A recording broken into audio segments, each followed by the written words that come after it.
cinta, khauf, roja, tawakal, ini 4 prinsip hidup. Ini orang Islam kalau udah dapat ini 1, 2, 3, 4 ini udah hidupnya, meskipun mohon maaf ya, dia nggak punya apa-apa, hidupnya nikmat banget. Gimana caranya rasanya menikmati kehidupan? Orang yang kaya, dia kaya banget tapi nggak pusing dia dengan kekayaannya. Nah, karena dia tahu gimana konsekuensinya. Nah, ini penting. Ini nanti bisa dipraktekin dalam kehidupan kalian ya. Oke, itu tentang itu. Kemudian nanti juga ada tentang hadis Bukhari dan Muslim ya, tentang hadisnya hadis qudsi. Nah, hadis ini isinya tentang prasangka seorang hamba kepada Tuhannya. Gimana prasangkanya ya? Prasangka Tuhan itu sama dengan prasangka makhluk hambanya ya. Kalau kita berprasangka sama Allah, ya Allah, Engkau lah yang ngasih hari ini rezeki, aku senang banget ya Allah ketika aku menjalani hidup ini dengan segala syariat-Mu. Nah, ini akan jadi prasangka seorang hamba itu sesuai dengan prasangkanya Allah kepada kita. Dan masuk ke bab yang 3. Nah, ini babnya namanya al-khuliyatu al-khamsah. Nanti di situ di peta, di materinya tertulis mengenal peta kehidupan umat Islam dalam perjalanan kehidupan manusia. Nah, ini mungkin kelasnya Bu Afifah dan Mbak Mari tidak, materi ini hanya mengajarkan 5 prinsip itu. Tapi kalau saya pribadi 5 prinsip itu kurang masih terlalu dangkal. 5 prinsip ini harus dikembangkan jauh dan mendalam. Akhirnya ketika saya kembangkan sangat jauh, sangat dalam banget insya Allah ya, tapi nggak dalam-dalam banget ya, karena terbatasnya waktu juga.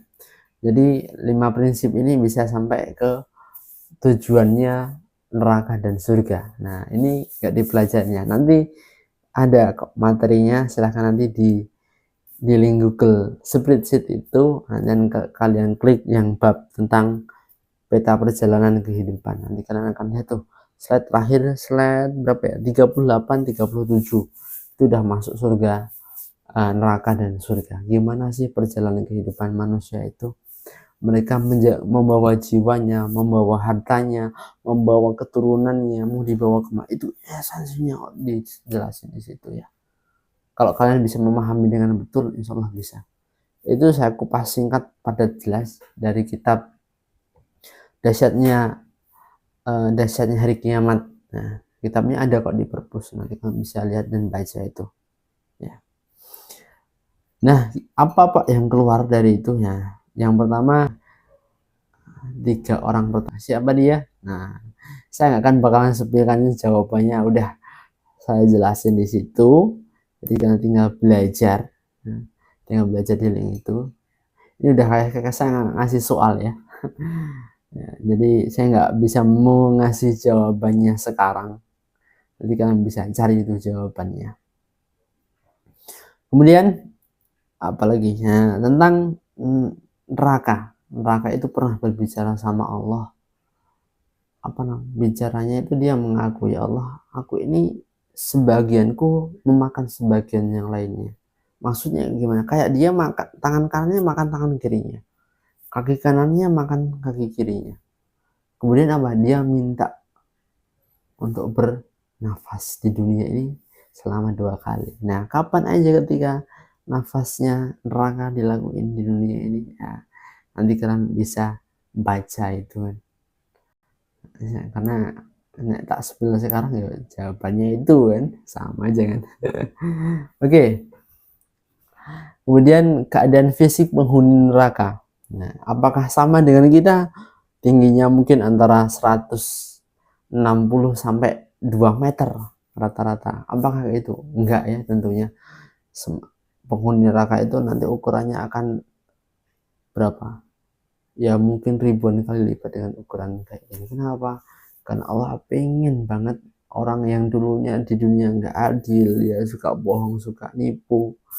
Nah, apakah dia terus di akhiratnya enak? Enggak kan? Ya mungkin dunianya enak, tapi apa? Tunggu di akhir keadaan Allah pasti itu kayaknya Makanya Islam itu hadir bawa keadilan. Mungkin kalau orang yang suka dengan kebaikan, dia suka termasuk Islam.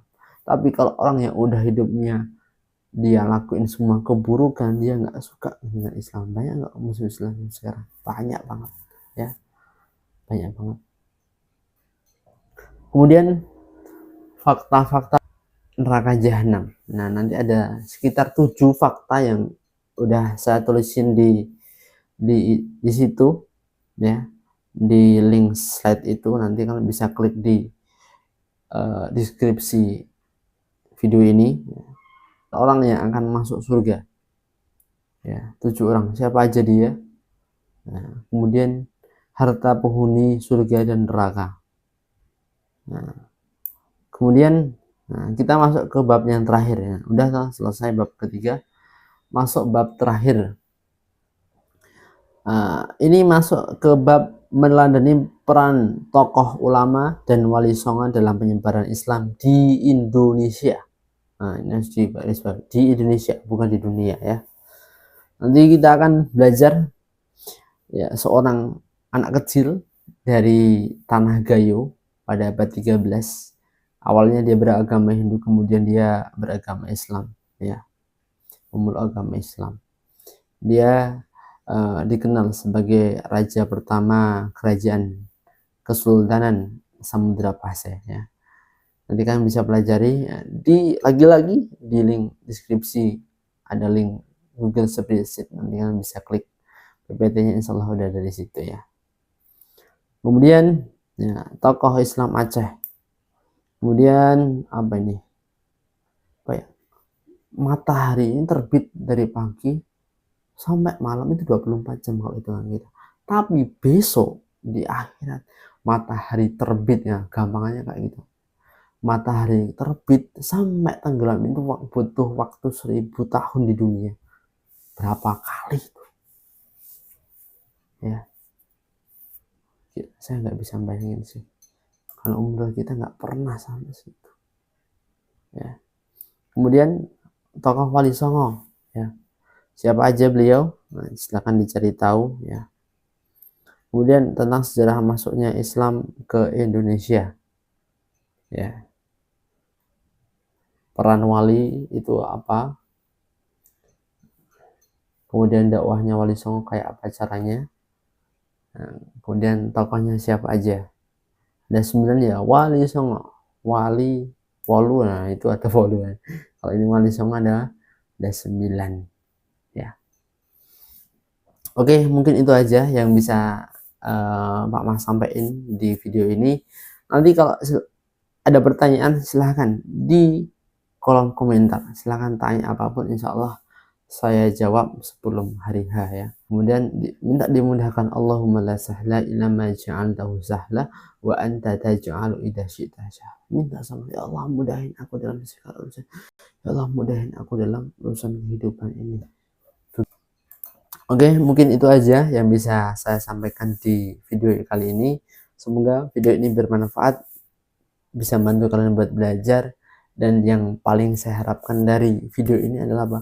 Video ini, oke, barakallahu fikum. Mungkin itu yang bisa saya sampaikan di grup ini. Mohon maaf kalau banyak salahnya.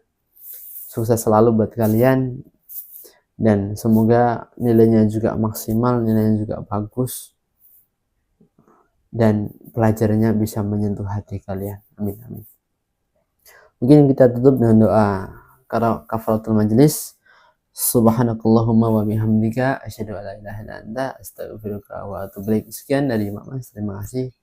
Assalamualaikum warahmatullahi wabarakatuh.